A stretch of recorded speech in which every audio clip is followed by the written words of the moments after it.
Hey guys, welcome to MNMM PT NAATI. In today's video, I will be discussing about PT Core writing section. So I will be discussing about all the topics that contribute to your writing section, writing score. So if you have ever struggled with writing and you're not getting your desired score in PT Core for writing, let's say you want a perfect 90 or you want 88 plus, so then you should definitely watch this video and take notes in detail, understand what I'm trying to say because this will help you. Also, if you're looking for PT core coaching, or if you're looking for PT academic coaching, or if you're looking for NAATI coaching, Hindi, Gujarati, or Punjabi, then you can always contact us using Facebook Messenger or Instagram. The link is in the description below to get in touch with us, or you can simply search for M and MMPT NAATI. Ask us questions about coaching, and we are more than happy to guide you, help you to get your desired score.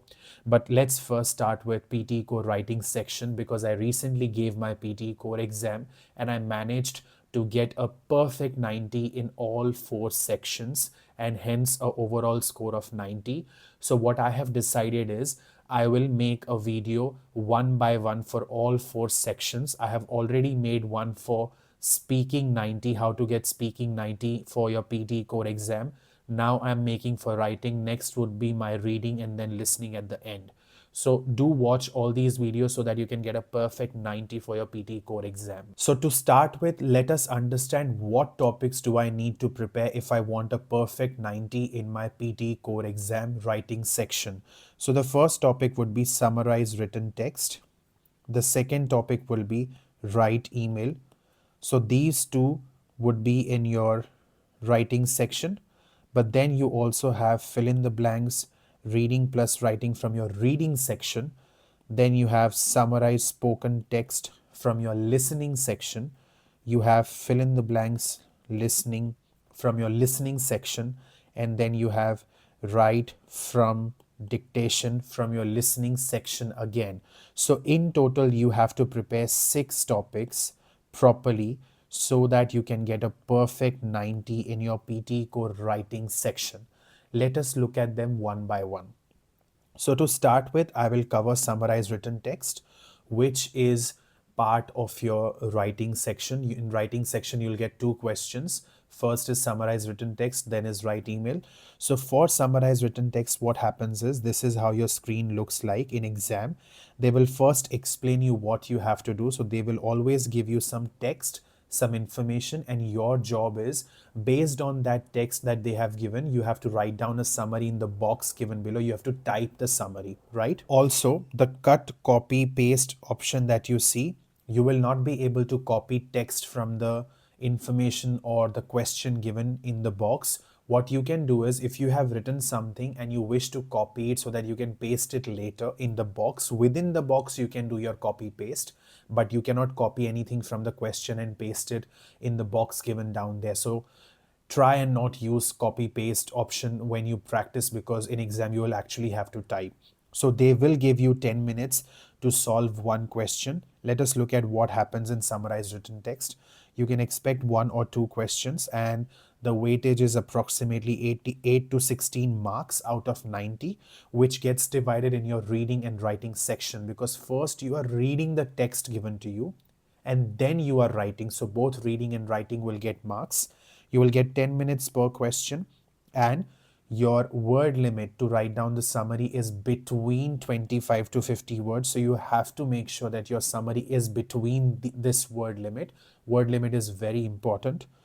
And what you have to do is when you go through the text, when you go through the question that has been given to you, you have to extract main ideas. So main idea, what is main idea? Main idea means you have to go through the text and see, you have to figure out sentences that give you some crucial piece of information. It should not be a question. It should not be an example. It should not be a quote. Quote means if someone said something. It should not be some detailed explanation of any idea that has been shared in the passage. So you have to extract main ideas and put it in the summary. Now, when you extract those main ideas from the question, let's say you like a sentence, okay?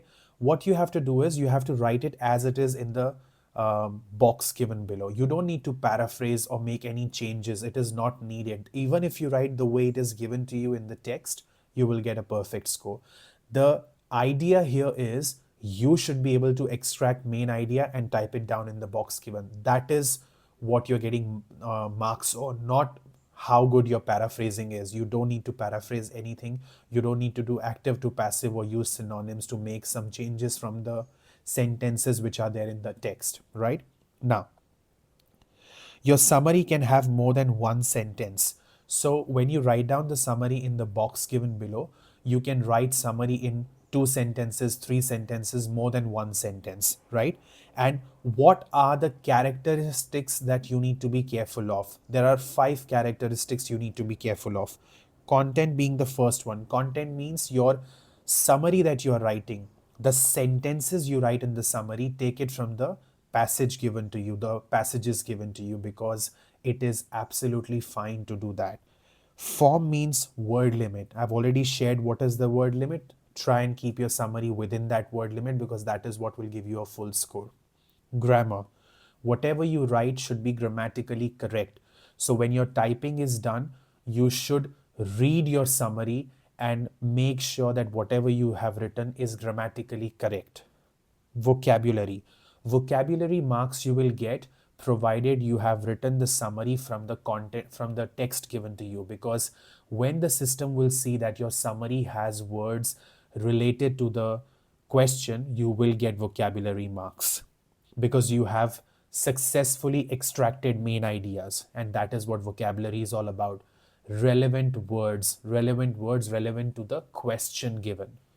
And spellings, you have to make sure your spellings are correct. So when you get those 10 minutes per question, what you can do is you can invest first 7 8 minutes in reading the passage and writing the summary, last 2 3 minutes in going through what you have, like a proofread of what you have typed, read it. If you have made any errors, correct it. This is what you should do.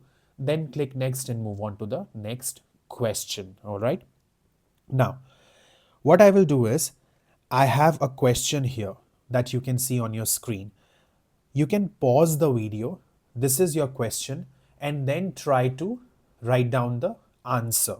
Once you have finished writing the answer, then you can obviously play the video and see what I'm sharing in terms of answer. So that's how you will understand that, okay, and set a timer for yourself, 10 minutes. Extract the main ideas, type it, in 2 3 sentences, and then see how you go, right?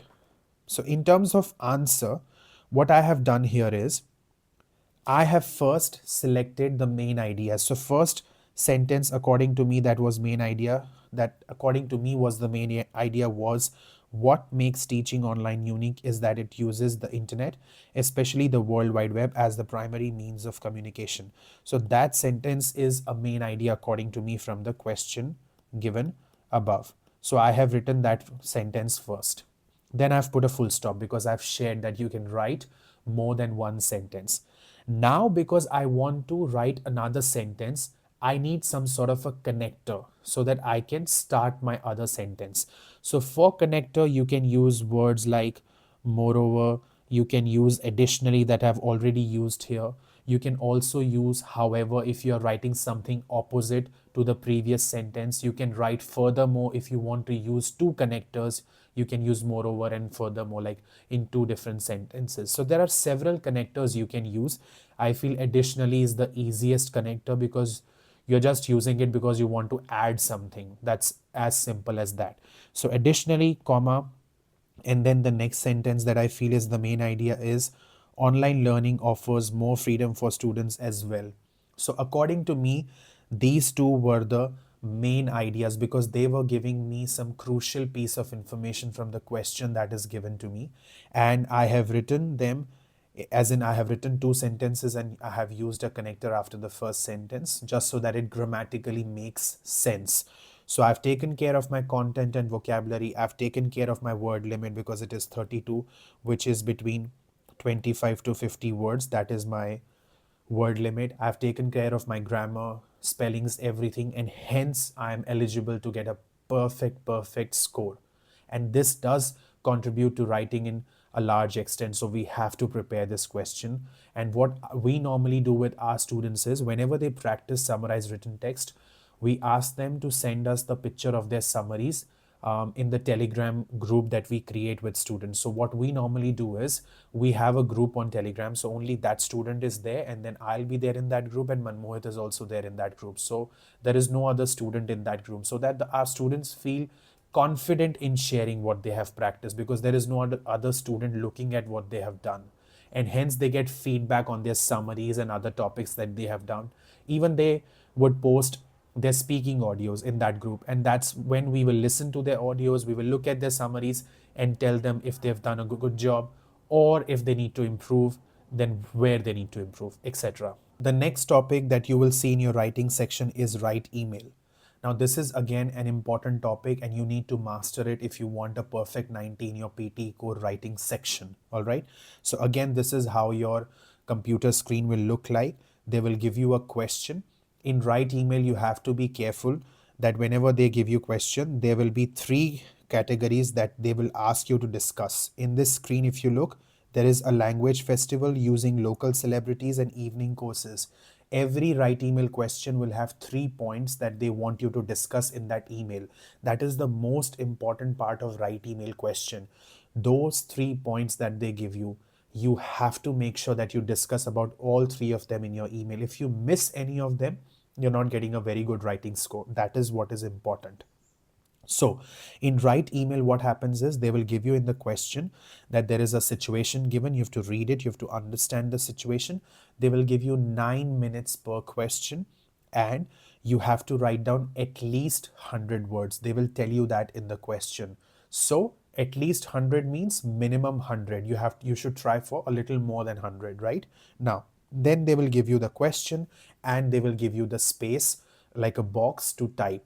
Now, the good thing in writing section is for every writing section question, wherever there is word limit, you can see the word count. You don't have to sit and count the number of words. So whenever you type, let's say you're typing your summary, your email, always keep an eye on your word count and make sure that you're within your word limit. You don't want to cross it, because otherwise you will not get your desired score. So then what's the point of working hard, right?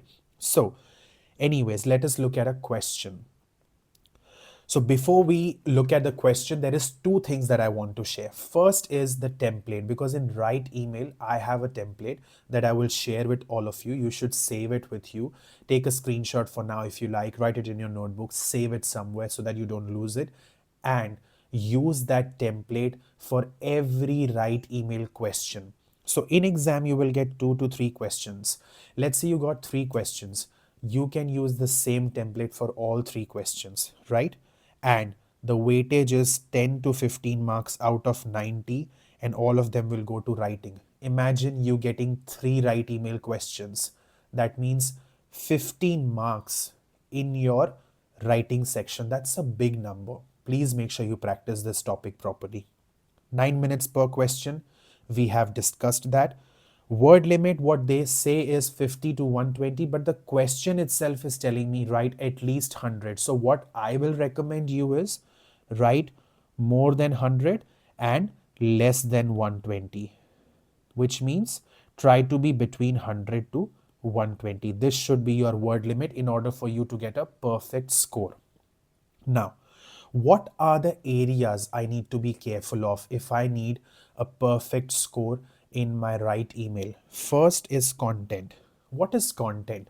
Whatever you are typing in your email. So you have to make sure that, remember I told you that they will always give you 3 points to discuss. Make sure you discuss all 3 points and write something relevant to those 3 ideas, and you will get your content score. Email conventions is the way you start your email by greeting, is the way you end your email by, saying warm regards or something like that.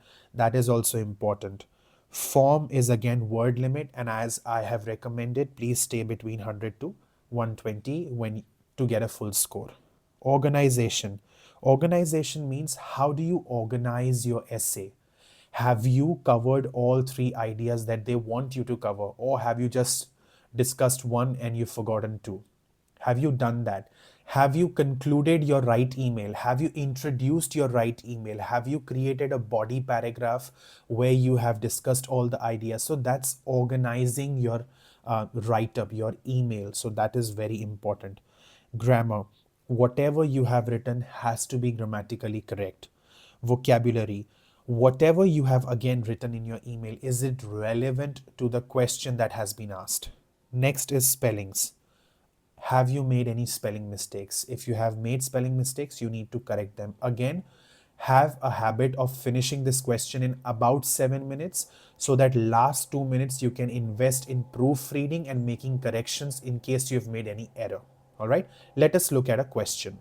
Before that, let me share the template with all of you. So this is the template. For now, just take the screenshot if you like, or save it somewhere, so that when you are actually writing the email, you have the template ready for you. Okay. So this is the template. I'll discuss that template a little later.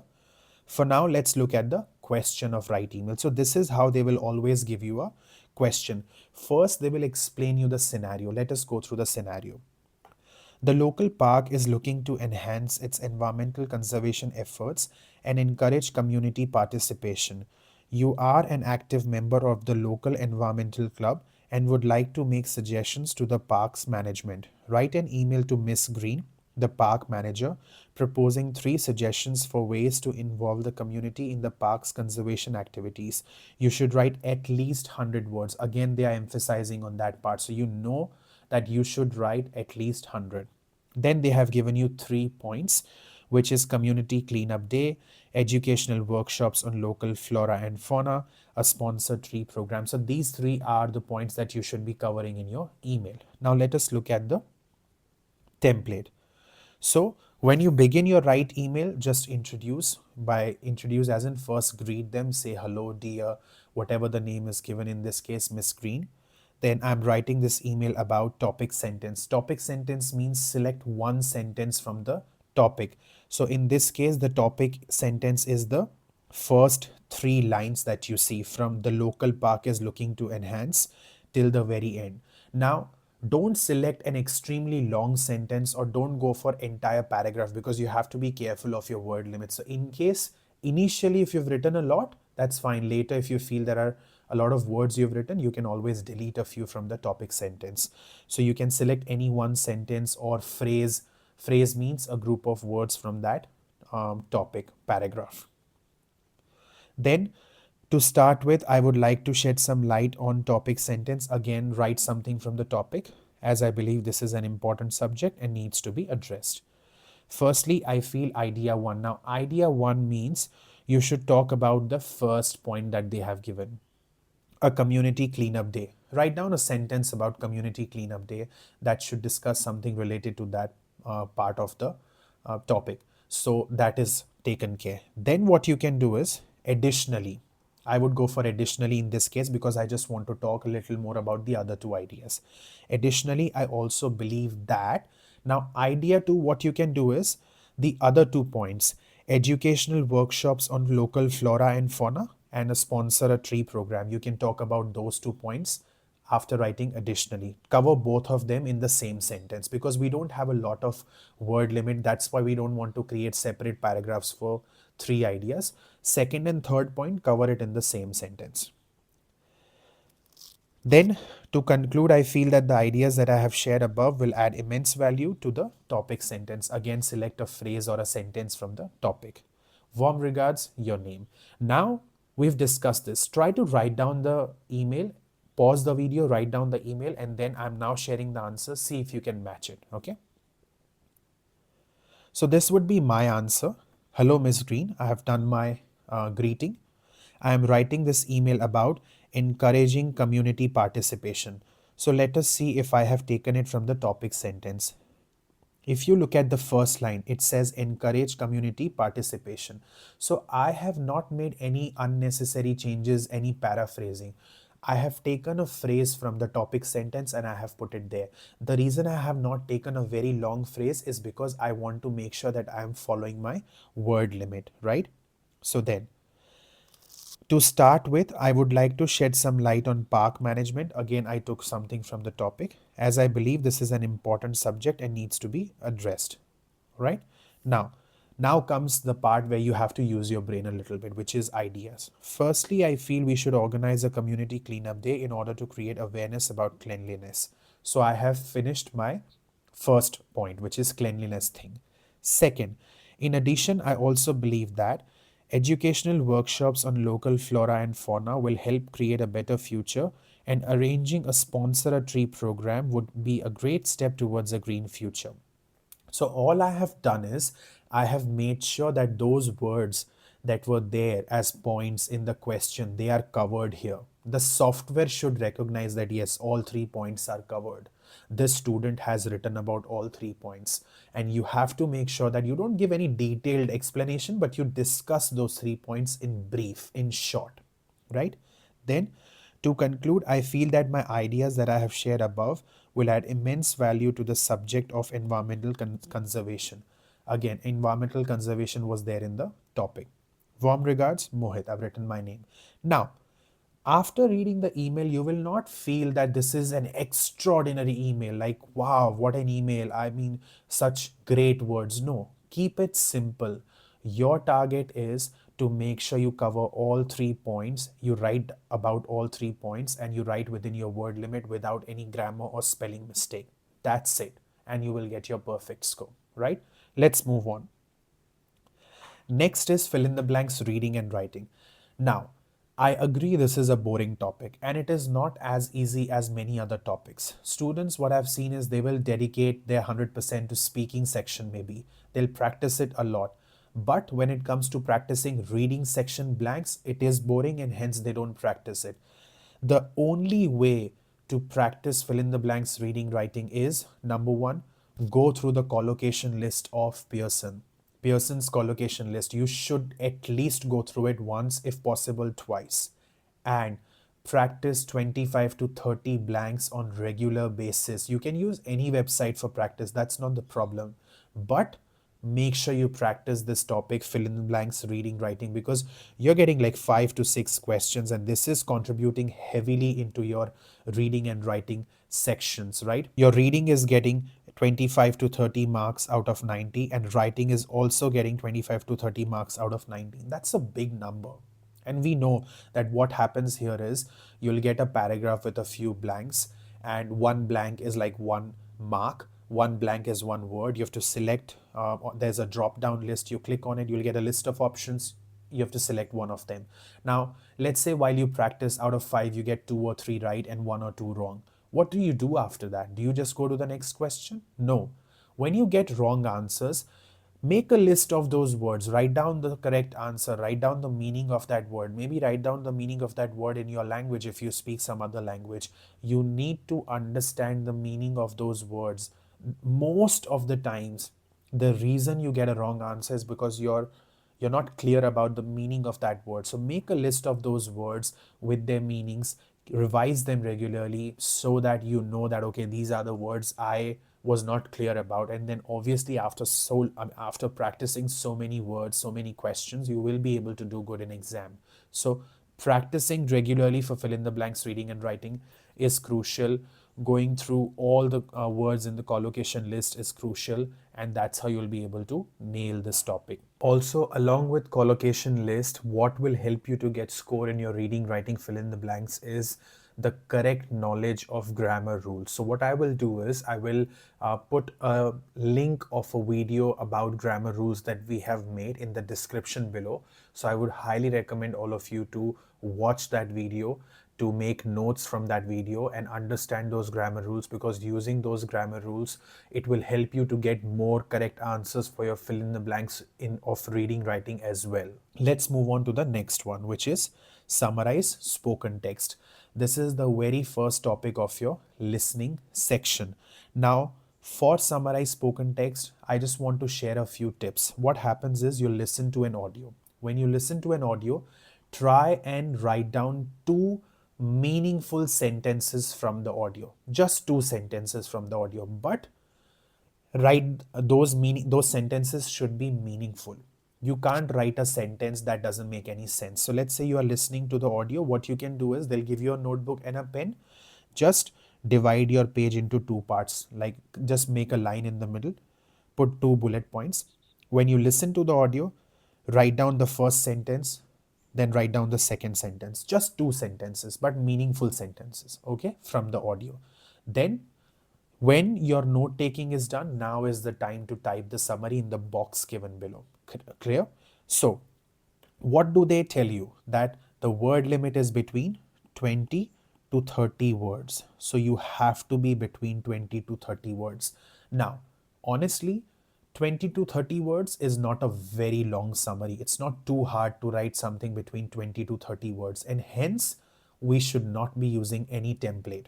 Because if you use a template, you'll mostly be writing about template and you're not writing a lot of content. Hence, you should not be using any template for summarized spoken text. What you can do is first write down the first sentence from your notes, then put a full stop, then write down in conclusion, comma, and the second sentence from your notes. So this is what I would do.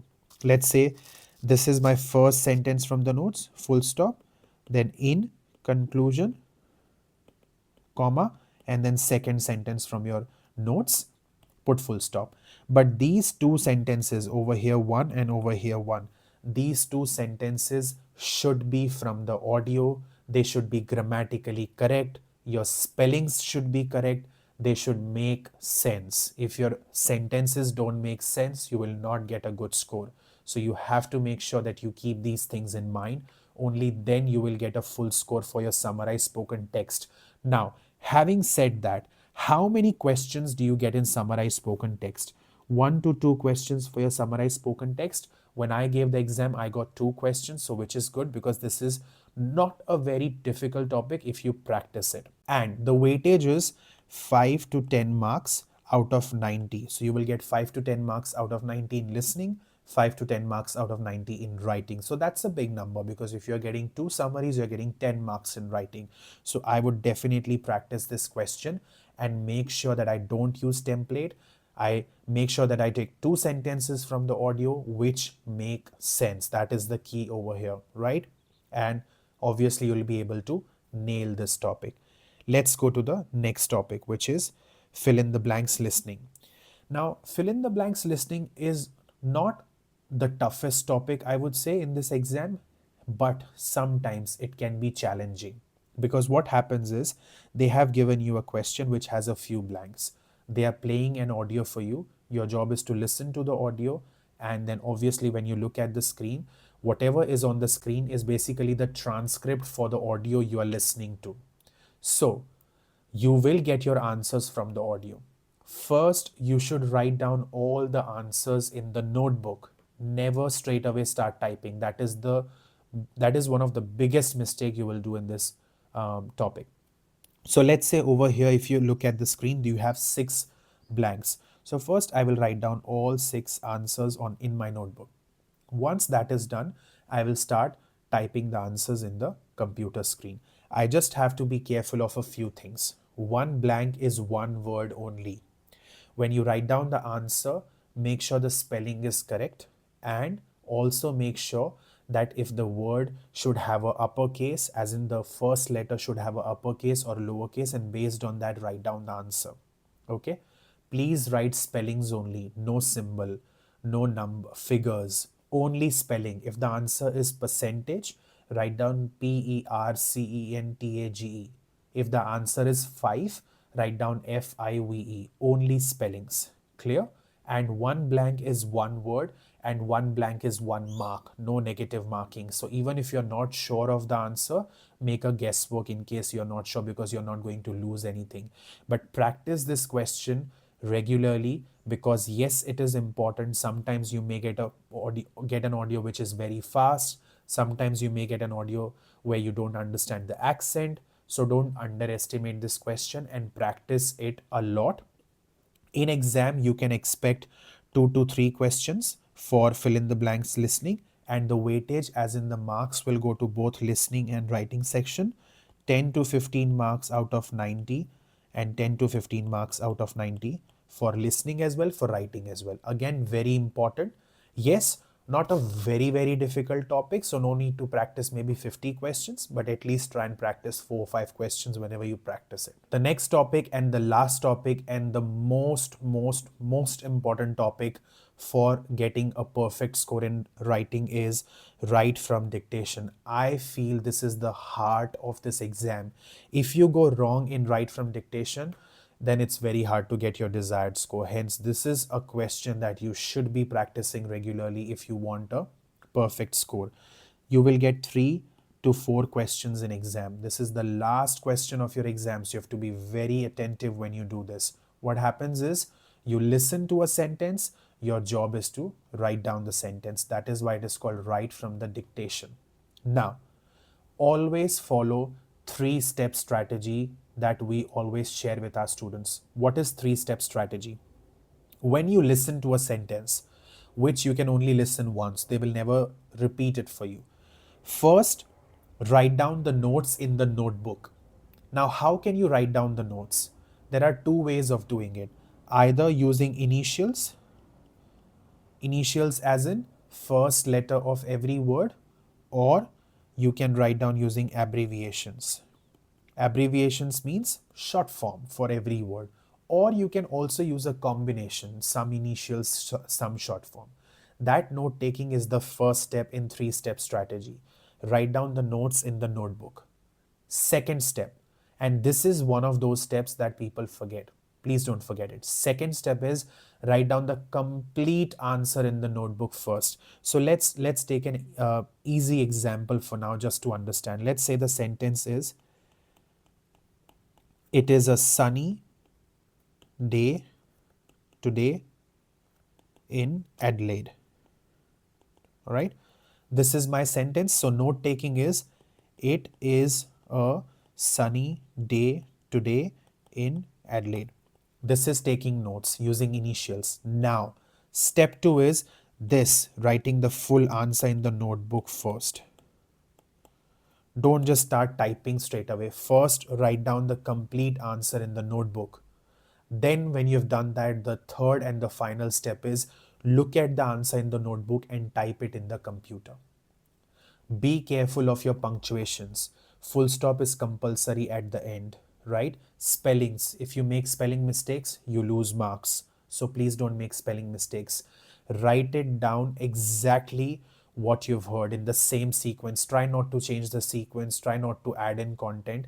If you are confused, okay, if you are confused, there is a little bit of liberty here. Let's say you have heard a word production.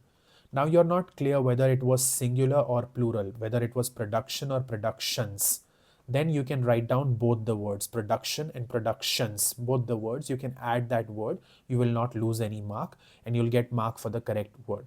You can do that. You can do that. You can add 2-3 words like that, but only do it if you really need to do it. Don't exploit this liberty. So try and practice like around 30 questions per day whenever you sit and practice write from dictation, so that you don't make mistakes, because this is a very important question and you have to get it right. You have to follow the 3-step strategies, right? Now, what is the weightage? Yes, the marks will go to listening and writing. And because you have 3 to 4 questions, listening is getting 30, writing is getting anything between 35 to 40 out of 90 approximately. That's a big number, huge number, right? So you have to treat this topic with a lot of seriousness. And if you follow the 3-step strategies, writing the notes first in the notebook, full answer in the notebook, and then typing it, and you are careful of your spellings, you are careful of your punctuations, you are careful of your capital letters, and you are writing only spellings. Write down only spellings. Don't write down any symbol or figures. Write down spellings only. Then you will nail this topic, right? So this is what I had for all of you, and you should follow all these strategies if you want a perfect score for 90. But if you feel that you need regular feedback, which is absolutely fine because this is an expensive exam, do get in touch with us. We are more than happy to train you, give you classes, and we give feedback every single day to our students to make sure that they get their desired score in the least possible amount of time. With that, I'll take your leave and I'll say bye for now. Bye.